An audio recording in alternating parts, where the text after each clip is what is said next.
Mercedes working its way through the back of the field. Now that is going to be the number 89 entry.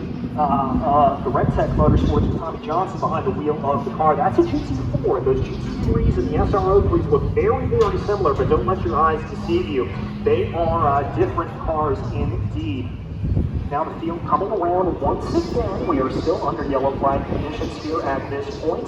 Everybody coming around. James Sofronis leading the field. And looks like we're going to be able to pull up another replay here on the big screens if you're able to take a look at that. That'll hopefully give us a little bit more clarity at some of these opening lap incidents. But I've got to say here, good running for Tom Coleman back at the We're going to take a look here. If you're able to take a look at those slight for GT4. Right there for Tom Coleman, you can see Bell trying to challenge there around the outside. Brand Newell thinking about moving down to the inside. Archie here with Tony Gables getting into the back of Ross West. He was going side by side with Boise Redsky going down into the corner, and they were able to sort themselves out before the yellow flag. Now the last 20 that early on. Again, up in SRO3, it is Sofronis, Dibley, Daskalos, Pilgrim, and Bartow. Sofronis, the only non-Mercedes up in the field, so a very impressive run for that GMG number 14 Audi as he continues to run on there, and we'll have to see what he was able to do. Again, the Audi was pretty strong last year, in particular with Daskalos Motorsports, with Jason Daskalos behind the wheel of the car. They were the real challenge to George Kurtz over the course of the season. Kurtz obviously able to fend that off. And be able to take the championship last year. Cars working their way now down through the north end of the track, trying to get their way around, trying to see what they are able to do, weaving back and forth. It is a bit of a chilly day, obviously, here in St. Petersburg. The humidity is up, but a little bit chilly out on track. And one of the things that we really haven't talked about here in terms of how it's going to react, how these cars are going to react to the track, is obviously the very heavy winds that we have been experiencing here today. Now, on the run, coming out of turn 9 down into turn 10, watch out for that. That's going to be a headwind, and that means that there could be a little bit of a chance that we could see some increased drafting going down that. But drivers are going to have to be careful exiting out of turn 13 and 14 and down into turn 1, because there's going to be a pretty wicked crosswind that could throw them off a little bit, and that could throw them around ever so slightly. But the rest of the field coming back now across the line. We wait for any signal here from Tom Hansen, our flag man in GT there on the power by AWS. What will happen?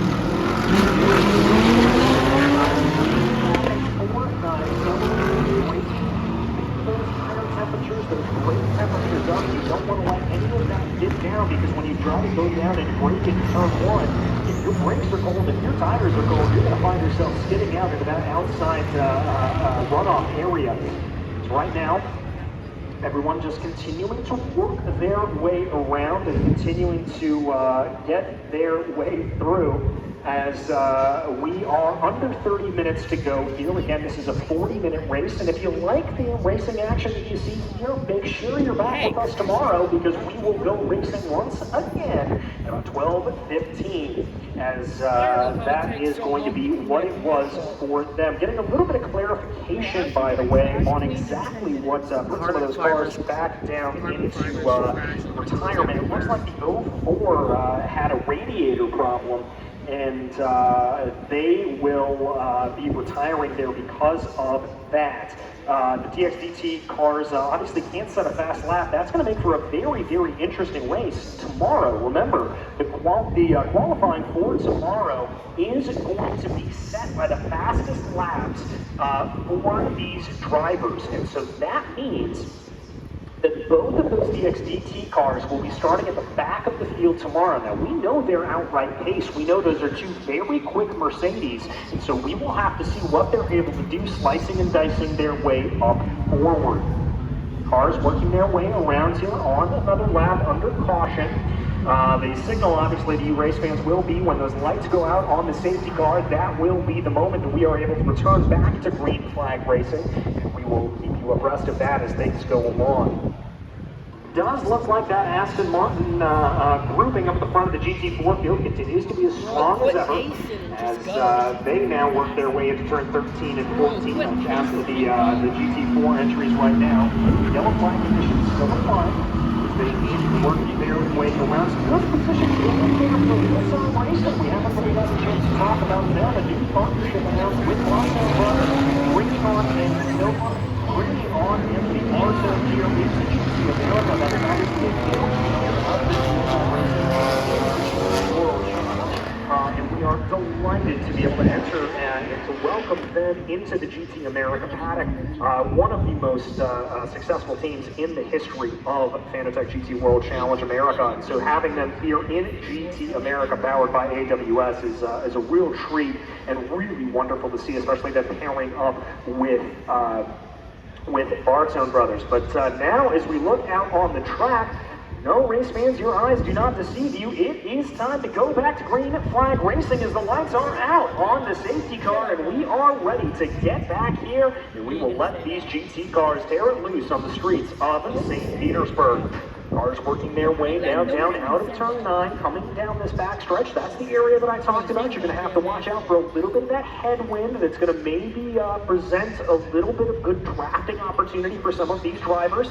Down through the kink that is turn 9A and down into the heavy braking zone here of turn 10. That's going to be a great overtaking opportunity, as obviously is going to be a main drag here coming down into turn 1. But we'll have to see what James Sapronis is able to do for GMG Racing as he's going to lead the field around here to green. It looks like Gidley's going to be right up behind him. And rest assured, if anybody's going to be able to put a little bit of an attack here, it's going to be the TKO Motorsports 101 of Memo Gidley. As here comes the safety car, pulling off down pit lane. Sapronis brings his way on to the start and finish straight, enters into the VP acceleration zone, and we are back under green here.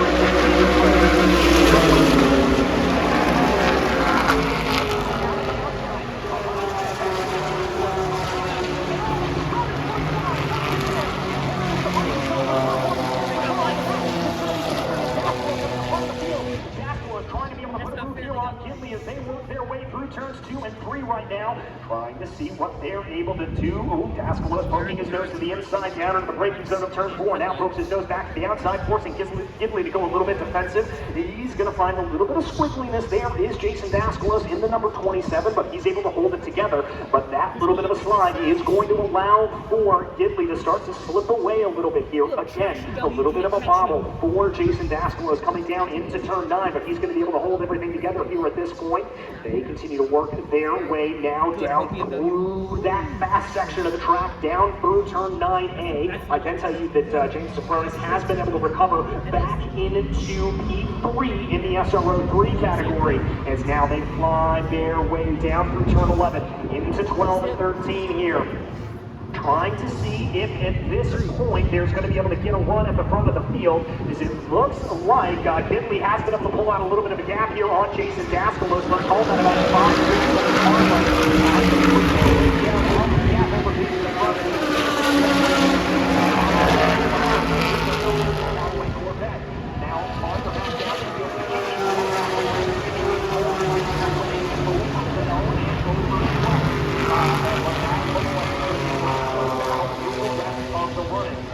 focus our attention back here as here comes Daskalos again, looking at Gidley to fight a little bit on that defensive move, but Gidley, a very, very experienced driver, he's having absolutely none of it, and he doesn't move off of the line whatsoever. Here they come now out of turn 9, and it looks like Daskalos has really been able to close up to the back there of the 101 of Gidley. A little bit of a slip wiggle there, as there's Alex Vogel in the 043 OnlyFans Racing Porsche 911. That's going to be him off the track, looking to see if he's able to get that car restarted here a little bit. But that's not going to happen here, as now it looks like he's able to reverse the car, and we will be able to stay under green flag conditions here as they go. 23 minutes left to go. We're going to focus on the battle for GT4 right now, as Todd Coleman finds himself under a little bit of pressure here from Jason Bell, and they've got to watch out, is right there behind him. That's going to be Greg Newell of the Heart of Racing as well. It's a real-time racing car. Good one here from Mel Belton. up to carry great momentum there out of turn 14. He's going to tuck up behind the traffic. Possibly just back a little bit. I don't know how close Bell's going to be able to get to us. Behind me back out of the midfield. Swirl there for both of those Aston Martins. Great Newell looking very, very calm, cool, and collected. Bell took a little bit of a look now to the inside.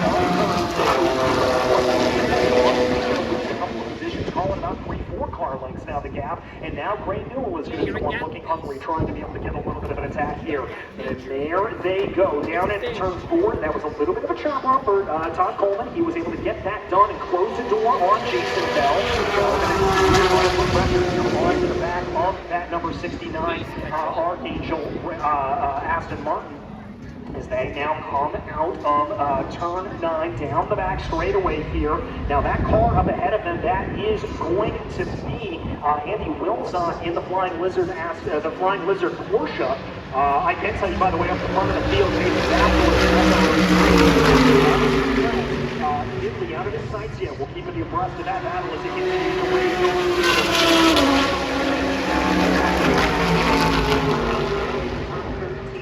It looks like they're starting to catch up to the back of Wilczek, and that's going to be a huge boon here to Todd Coleman. Coleman's going to be able to get a nice little draft off of that Porsche going just enough to be able to keep Jason Bell and left to go here in this first race. As drivers work their way down through the corners. This battle in GT4 continues to be incredibly close as Coleman now looks like he's going to be trying to make the move here. That Porsche for Flying Lizard Motorsports. This is going to be not the best thing here for Coleman. Coleman needs to clear this Porsche as quickly as possible, as he's going to find himself backed up a little bit and maybe falling back into the clutches of Jason Bell. The far end of the track through turn 8 and 9. Wilczek should be able to stretch his legs here a little bit more. Remember, that is an SRO3 machine, as there indeed he's going to pull a little bit of a gap, but that is certainly compressing his top 3 of right now. Over Ross Schwest, as Schwest is falling well off.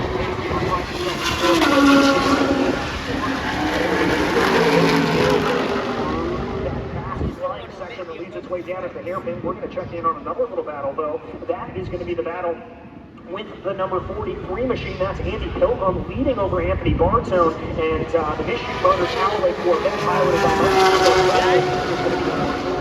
behind now. Remember, Andy Pilgrim going on there between the two of them, but they're going to get a move. Mirko is looking very, very hungry. Mirko had a fantastic season last year, able to get on the podium a number of times and really and truly put that Callaway Corvette through its paces here. Acceleration there off turn 9 that I think he would have liked to have had, and he's going to fall back a couple of car lengths as now the two wheel-time racing machines find themselves with a little bit of breathing room. As now we're back in the lead of SRO3, and looks like they're able to pull out a little bit of a gap, as I can see just visually that gap is a fantastic run off of turn 14.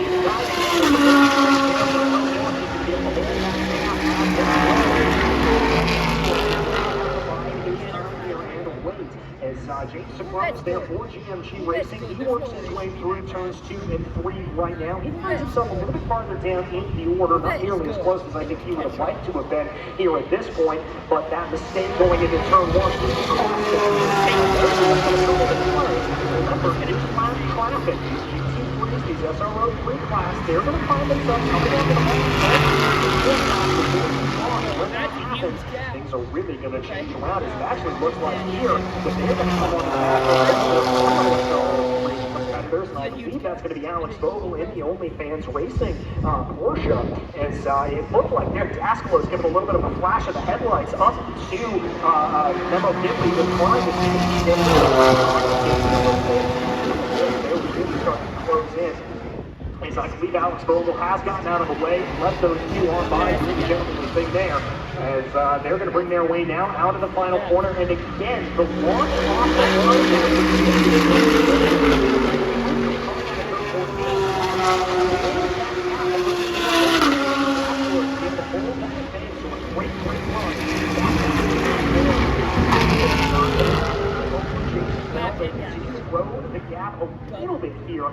for Gray Newell in that Heart of Racing Aston Martin. Newell has fallen off the pack just a little bit, but they do continue to find themselves behind Wilczek here at this point.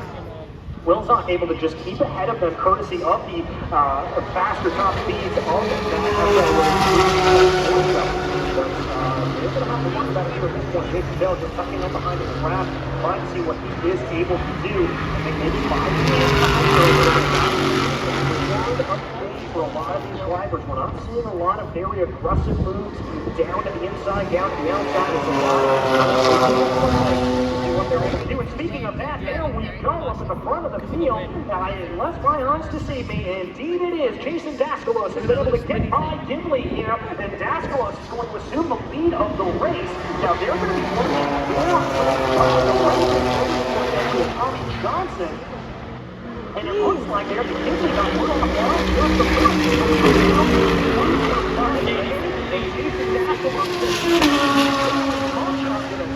position, and indeed he is going to be able to hold on to the lead here.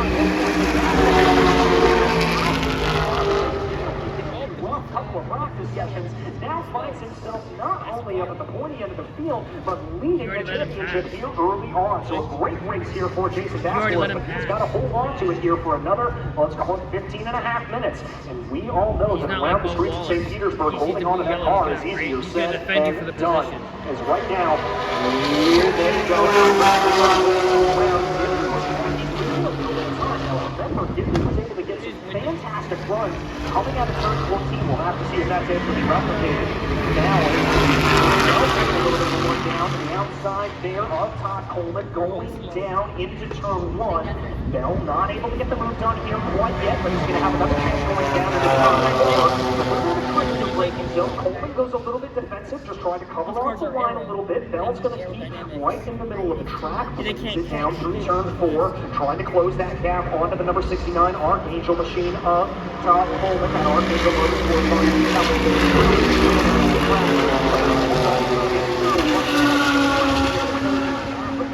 of a second here separating Coleman from Bell. It's a very, very, very close run.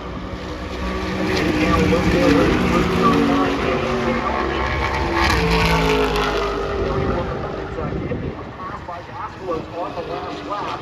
They now fly their way out of the corner. Jason Bell at bay, but is Jason, who is a very, very quick and aggressive driver, is he going to be able to maybe distract Coleman a little bit? Well, he maybe did a little bit there off of the apex coming down. Diamond off that corner, but I think he just wasn't able to get the straight down to it. Also, what? Up in the SRO 3 category, Jason Daskalos has taken his opportunity and run away with it. Really moved his way down through the field. Absolutely remarkable stuff as Daskalos looks to carry on that momentum from last year. Remember, we saw him in that Daskalos last time we were in the streets of St. Petersburg, really put down the hammer here and take the fight to George Kirsten. So now he's putting the fight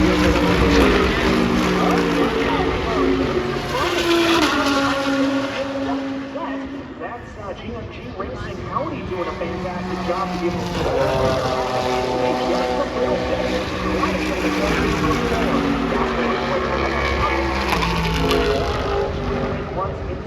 running in the middle of the track.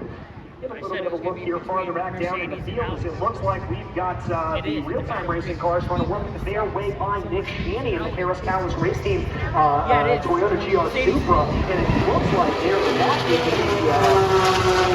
that Anthony Garzel getting very held up there. That's going to be some good news for Mirko Schultes, but Schultes isn't going to be able to get the pass maybe before they go down to the out of sorts there. Coming down into 5, but he's going to be able to hold it up. And now Mirko in that Nishu Motors machine, rarely held up behind Shaney here. He needs to try to find a way by it. He wants to try to take the fight up to Barco. And that's going to be a pretty hard nail in the coffin there for Mirko as they now fling their way through turn 9A, really getting on the power. As now it has really come to play.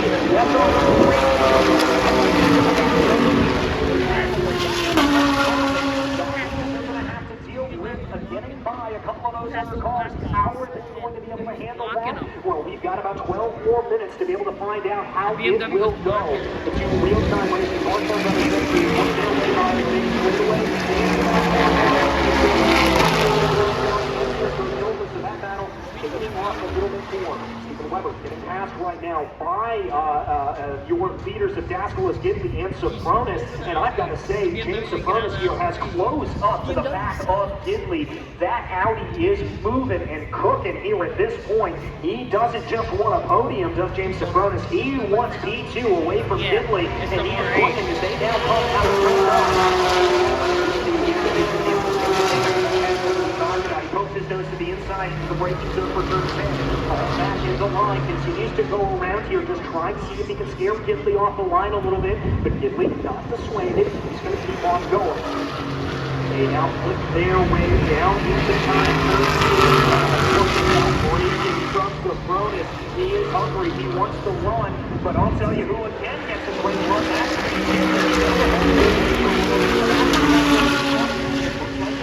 going to come back to favor the Audi as the track really starts to come into play. Racing line there for Sophronis taking a later apex down into turn 1, trying to carry a little bit more momentum through the corner. Now we've seen a lot of drivers inside here coming down into turn 4. Are they going to try to do that again? Sophronis does the same thing.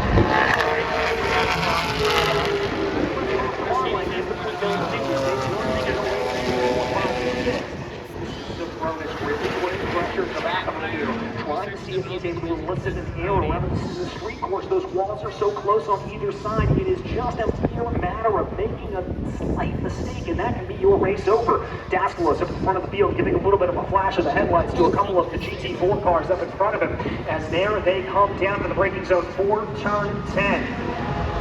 Looks like here Sophronis is going to be able to get anything. They flick their way through 12.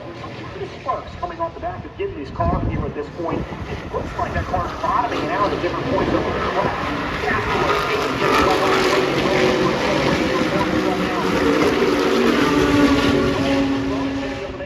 Before they get down to the braking zone for turn 1. Sophronis certainly wants to. Is he going to be able to get by Yaleski? Yes, he is. Boise staying out of the way. They're doing, once again, the genuinely thing that is done here in multi-car racing. Dascalos again flashing the headlights. Sophronis looks to the outside going down the track. Opportunity again. Just a chance to try to elicit an error, but there it looks like there was a little bit of an error there for Dascalos. He slowed down coming through that section. Sophronis all over the back of Gidley. Folks, we've got a 3-win fight for the lead up in SR3. It doesn't get much better than this when it comes to GT racing. And guess what? It's not over because they're coming up against some GT4 traffic. It looks like that's going to be Rush West, and I believe Tony Gables there directly up in front. That's going to slow down Dascalos a little bit as they come out of turn 10. He tries to get his way by. Now Gables is not going to be able to move his way around. Now but Sophronis held up massively coming down through turns 12. And it looks like here, that was a very close run-in with Gables coming down.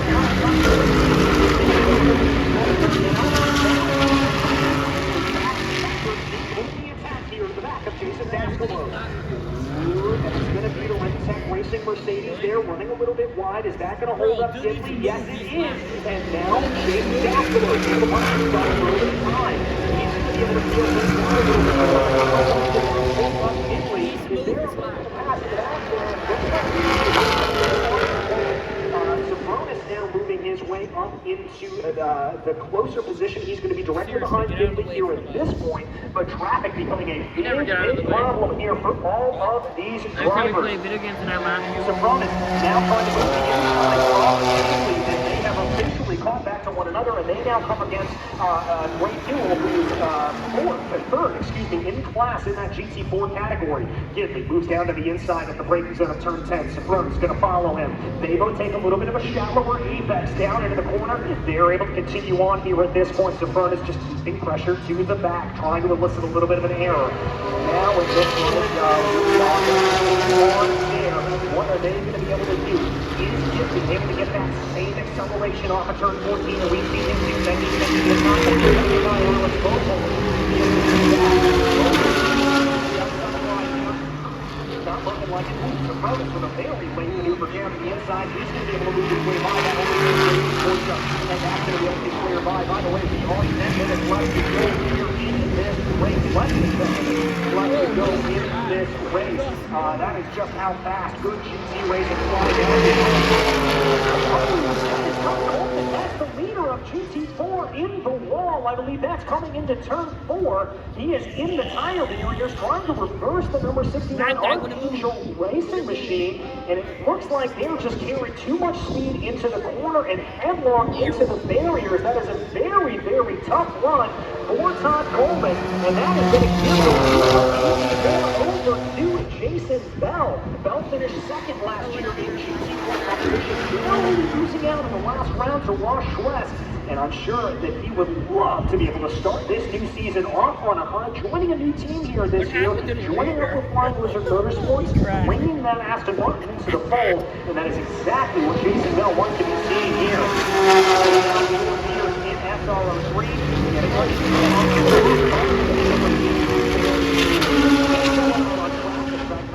that means Coleman was able to extricate himself out of that barrier. We dive down, and indeed, Coleman is able to be out. If you ever see the big screen, that is working his way around. Pretty hefty damage there. The JMR GT4, but it looks like he's able to continue on. Meanwhile, back to the battle. Hounding the back of Kinley, almost taking a look down. I didn't think that was an overtaking opportunity, but clearly James Sapronis has other ideas. He is getting a little impatient here. He wants that move. He wants to try to work his way on by. Now they're going to be coming up behind Jason Bell as they come through turn 9A right now, going down to the braking zone for 10. I've got to imagine Sapronis is going to follow him behind. That's exactly what he does. Brings his way on through, and Sapronis is going to be able to keep the pressure at the back of Gidley here in that TKO racing machine. As they now work their way into turn 14, let's see if Gidley's able to keep on that absolutely stellar pace that he has been getting out of turn 14, and maybe we'll see that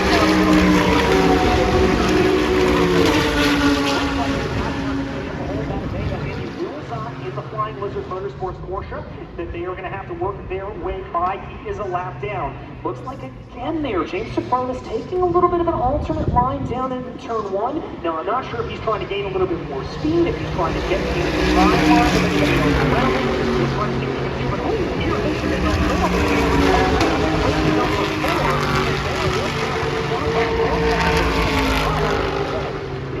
Sapronis absolutely on top of one another here, really putting on a good fight as they now come to looks like from this point we're going to give a little bit of love to Jason Bell, our leader in GT4. Jason has run a great race here. Again, the Aston Martin looking particularly quick around the streets of St. Petersburg. Alex Vogel looks like he is pulling off to the side, down into the braking zone for turn 4. The OnlyFans Racing number 04 stop behind one of the runoff areas. I'm not sure exactly what caused that issue, but that certainly is not what he wants to have happen here at this point. Got to be hoping for a little bit more. Now down into turn 1, trying to put pressure in the back of Gidley. Gidley continuing to respond by just racing his own line. It's a really good stuff here from Gidley in that TKO machine. Oh, now Sapronis is going to take another look down to the inside, going into 4. He's going to make that racing zone once. It is the absolute end of it.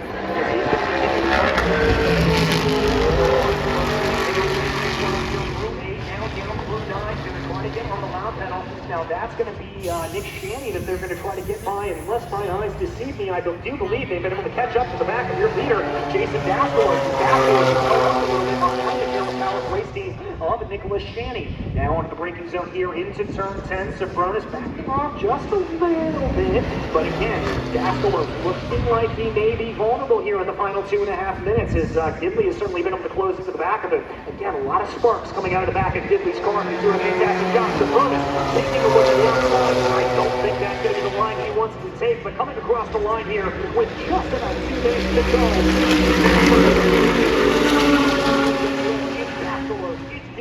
It's Sofronis, throw a blanket over the top three. We have got a race for SRO3 right now. It continues to see Daskalo. Looks like he's pulling a little bit of an advantage here, coming out of turn 1. Now, down into turn 3. Let's see if Sofronis goes here on Gidley as we see him do. No, it's going to take a little bit of a he's at front side line. See what he's able to do at that point. Doesn't look like that works. He's going to stay in line.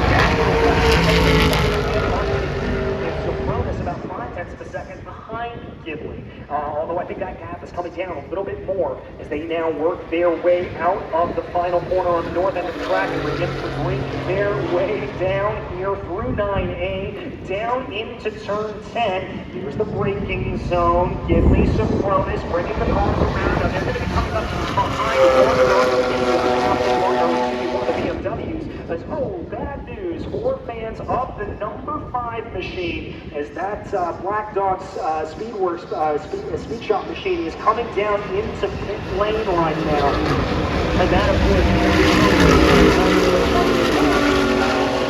there for them. Right up in the front of the field, Daskalo is able to clear by Goldberg. Now going to be a little bit hairy with James Sofronis. Sofronis going to get held up just a little bit. And could that be the nail in the coffin as the white flag is out on the track? Here they go. Is that going to be a little bit of a move? Trying to work their way by the red separation machine. Daskalo, Sofronis, and Gidley making contact down into turn 4. They bump doors. They're able to continue on. They want to be down into the corner. Gidley in P2. And now it's on the back of Gidley trying to get everything that he can give here at this point to try to be able to gain that second place position. Daskalo, though, with a gap of about 4 or 5 car lengths up at the front of the field, doing the best job that he can to be able to bring that car home. A little bit of a fade here for Sofronis coming down into turn 5. He's not going to be able to make that one play, and he's going to have to stay in line here at this point as they now work their way through the final couple corners of the track. This is going to have to be a late move here from Sofronis, but I don't think 13 and 14 onto the main straightaway. Jason Daskalo's up in the lead of the field, and it's going to be Daskalo. An absolutely remarkable race there for all 3 of those drivers. Back down in GT4, though. We wait for Jason Bell to be able to cross over the line here at this point as Bell holds on in that top position. A little bit of a battle here as Schwest very late on the binders, and that is a battle for position. Bell has lost a lot of time, and that's Schwest up in the lead of the race. I think something's wrong with Jason Bell. You may have a puncture here as that is Schwest and Newell going on by him. Drama here on the final lap for GT4. Right now, here they come to the line. It's going to be at the front of the field. That's Rush Schwest, followed by Gray Newell, followed by Jason Bell. Oh my goodness, your reigning champion in the GT4 category of Rush Schwest is able to take victory and start the reclamation tour here early on. Absolutely remarkable racing there, an absolute heartbreak for Jason Bell. You hate to see that. He had such a commanding lead over the rest of the field. Final driver crossing over the line right now. We'll be able to bring you here the final running order in just a few seconds' time. But my goodness gracious, folks, talk about a fantastic race. Absolutely great. If you love seeing it again, hop on your social media. Let us know what you enjoyed about today, because I know I had an absolute blast being able to watch all of this racing. It is absolutely remarkable stuff, and do not worry, folks. do not worry, at 12:15 tomorrow, that is right, 12:15 tomorrow, we will be back for more GT racing as GT America powered by AWS will be back out on track for race 2, so we hope to see you there. And now as Jason Daskalos works his way down into pit lane here at this point, something tells me that is going to be a very, very happy driver behind the wheel of the number 27. As there's some big hugs going down on victory lane. Jason Daskalos taking victory in the SRO 3 category. Really good stuff.